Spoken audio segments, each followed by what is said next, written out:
Cycle வாங்குற நிறைய பேருக்கு வரக்கூடிய மொதல் டவுட் என்னன்னா, கியர் சைக்கிள் வாங்குறதா நான் கியர் சைக்கிள் வாங்குறதா அப்படிங்கிறதா. அதை பற்றின ஃபுல் டீட்டெயில்ஸ் இந்த வீடியோவில் பார்த்துடலாம் வாங்க.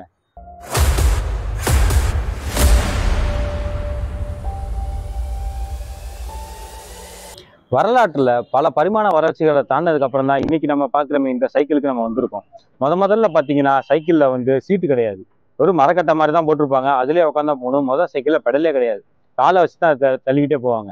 அதுக்கப்புறம் பார்த்தீங்கன்னா சைக்கிளில் பெடல் அட்டாச் பண்ணாங்க, ஆனால் அந்த சைக்கிளில் செயின் கிடையாது.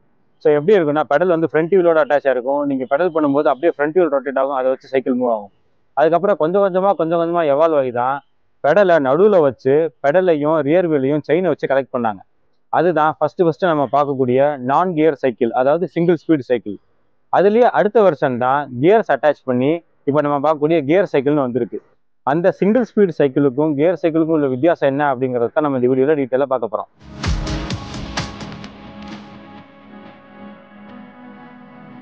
கன்ஸ்ட்ரக்ஷன் வைஸ் பார்த்தீங்கன்னா, நம்ம பெடலில் இருந்து ரியர் வீலுக்கு ஒரே ஒரு செயின் மட்டும் கனெக்ட் ஆகி வேற எந்த கியருமே இல்லைன்னா அதுக்கு பேர் சிங்கிள் ஸ்பீட் கியர் சைக்கிள்.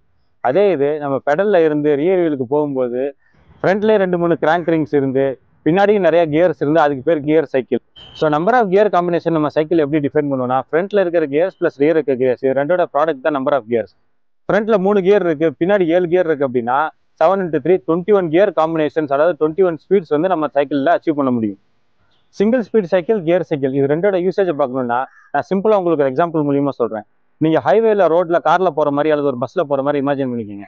நீங்கள் ஹைவேல போய்கிட்டு இருக்கீங்க அப்படின்னா நீங்கள் கியரே சேஞ்ச் பண்ண மாட்டீங்க. உங்கள் காராக இருக்கட்டும் உங்கள் பஸ்ஸாக இருக்கட்டும் ஒரே கியரில் அப்படியே கண்டினியூஸாக போய்கிட்டே இருக்கீங்க. அதை வந்து நீங்கள் சிங்கிள் ஸ்பீட் சைக்கிள் அல்லது கியர்லெஸ் சைக்கிளுக்கு நீங்கள் கம்பேரிசனாக வச்சுக்கலாம்.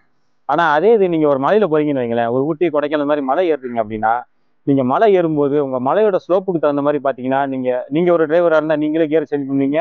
அது நீங்கள் ஒரு பஸ்ஸில் போனீங்கன்னா உங்கள் டிரைவர் அடிக்கடி கியர் சேஞ்ச் பண்ணுறதை பார்க்க முடியும். காரணம் என்னன்னா, நம்ம இன்ஜின்லேருந்து வரக்கூடிய பவர் அவுட்புட் வந்து சேமாக தான் இருக்கும்.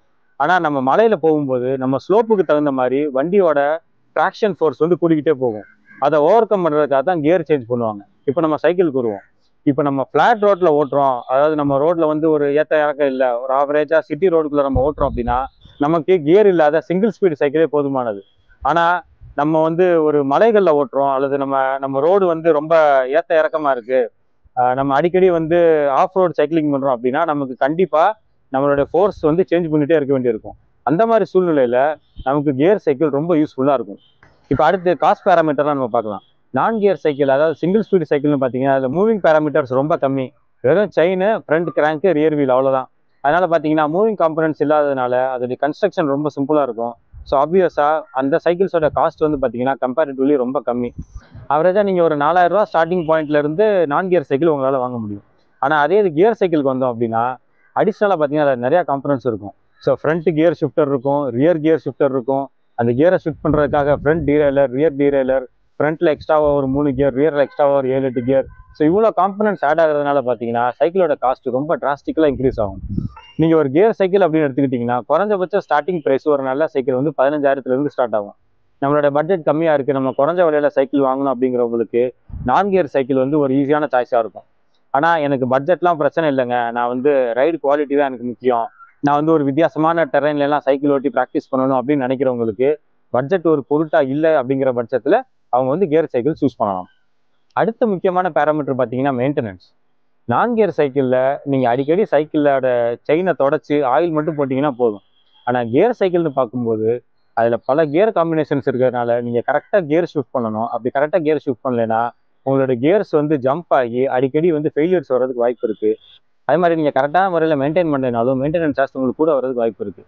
ஸோ சிம்பிளிசிட்டி அண்ட் மெயின்டெனன்ஸ் பேராமீட்டரில் பார்க்கும்போது நான் கியர் சைக்கிள் மெயின்டைன் பண்ணுறது ரொம்ப ஈஸி. அதே மாதிரி அதை க்ளீன் பண்ணுறதும் மெயின்டெனன்ஸ் பண்ணுறது, சர்வீஸ் காஸ்ட்டும் ரொம்ப கம்மி. ஆனால் அதே கியர் சைக்கிள் பார்த்தோம்னா மெயின்டெனன்ஸ் காஸ்ட்டும் ஜாஸ்தி வரும். ஓரளவுக்கு லைட்டான மெயின்டெனன்ஸ் டிப்ஸும் நமக்கு தெரிஞ்சிருக்கணும்.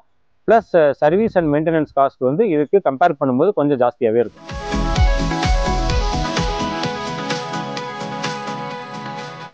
இந்த 2 சைக்கிளில் என்னுடைய ரெக்கமெண்டேஷன் எதுன்னு கேட்டிங்கன்னா, உங்களுடைய நீடை பொறுத்து தாங்க நீங்கள் சைக்கிளை சூஸ் பண்ணுறது. இப்போ நீங்கள் வந்து ஒரு கேஷுவல் சைக்கிளிஸ்ட், நான் ஒரு நாளைக்கு ஒரு 5 அதிகபட்சம் 10 கிலோமீட்டர் தான் சைக்கிள் பண்ணுவேன், நான் சிட்டி லிமிட்ஸ்குள்ளே தான் சைக்கிள் பண்ணுவேன், என்னோட ஏரியாவில் வந்து ஏற்ற இறக்கமான ரோடுகள்லாம் கிடையாது, ஆல்மோஸ்ட் ஃப்ளாட்டான ரோடு அப்படின்னா நீங்கள் வந்து நான் கியர் சைக்கிள் வாங்குறதே உங்களுக்கு பெஸ்ட்.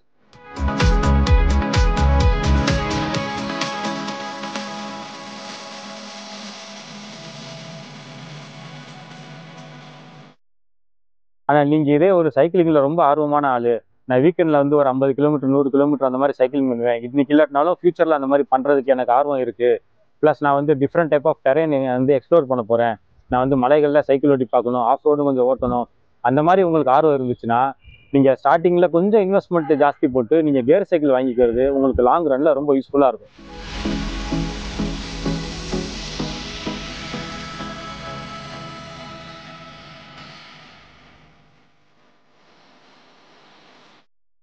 ஸோ இந்த வீடியோவில் உங்களுக்கு ஓரளவுக்கு கியர் சைக்கிள் நான் கியர் சைக்கிளோட வித்தியாசம் என்னென்ன, யாருக்கு எந்த சைக்கிள் சூட் ஆகும் அப்படிங்கிற பேசிக் இன்ஃபர்மேஷன் உங்களுக்கு கிடச்சிருக்குன்னு நான் நம்புகிறேன். எந்த மாதிரி சைக்கிள் வாங்கலான்ட்டு நீங்கள் ஆல்ரெடி மனசில் முடிவு பண்ணி வச்சுருப்பீங்க. நீங்கள் கியர் சைக்கிள் வாங்குறதா இருந்தாலும் சரி, நான் கியர் சைக்கிள் வாங்குறதா இருந்தாலும் சரி, அடுத்து நீங்கள் கவனிக்க வேண்டிய முக்கியமான விஷயம் என்னென்னா சைக்கிளோடைய ஃப்ரேம். சைக்கிள் ஃப்ரேமில் என்னென்ன டைப் இருக்குது, எப்படிப்பட்ட ஃப்ரேம் சூஸ் பண்ணணும் அப்படிங்கிறத அடுத்த வீடியோவில் சொல்கிறேன். பாய்.